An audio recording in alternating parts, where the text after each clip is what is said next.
Hi, this is Chris. Today I'm here with local HUD consultant Gerald Stewart, and a question I often get asked is, what is the contingency reserve for and how is it used? So Gerald, can you elaborate a little bit on, when a construction project starts, what is the contingency reserve there for, and can they use it for whatever they want, basically? Absolutely.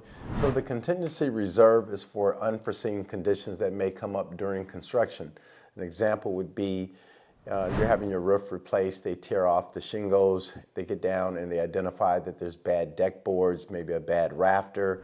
The contractor would have to then take photographs of that, put together a cost of the material and labor to make those repairs, and then immediately send that over to us for approval. These type of change orders would be approved right on the spot because they're health and safety and they have to get the roof covered back up.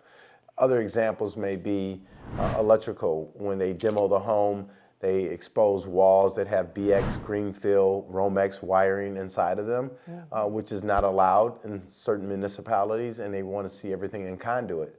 So there are multiple things that may come up, and that's really the main purpose of the contingency, is for unforeseen conditions. So say you have your contingency, your project was $200,000. The contingency can be 10% typically on our conventional renovation.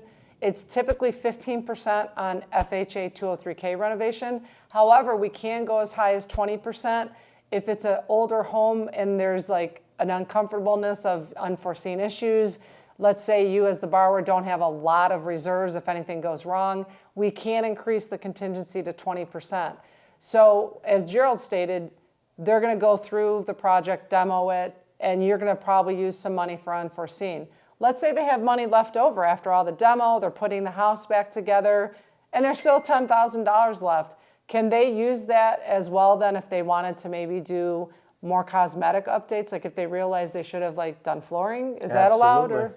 Well, what we see that takes place in a lot of cases is at this point they're getting into their finishes and they're making selections on kitchen cabinets, countertops, flooring, tile work, and the allowance that maybe was originally identified is now coming in a little bit over budget. So those contingency reserve funds can be used to offset some of that cost that's going to keep them now within their overall construction budget. Great. So the contingency reserve is a protection for you, the buyer, buying the home, so there is some money for cost overruns. And at the end, if you forgot something or want to add something more, you can use it as well. So again, contingency reserve will range from anywhere from 10% to 20%, depending on which program you're using. So I'm here for all your needs. While I do renovation lending, I also can do move-in ready. So if you're unsure if you want to buy a home that's move-in ready, or you might buy a fixer-upper, I can handle both for you. So please make sure to subscribe to my YouTube channel for more tips.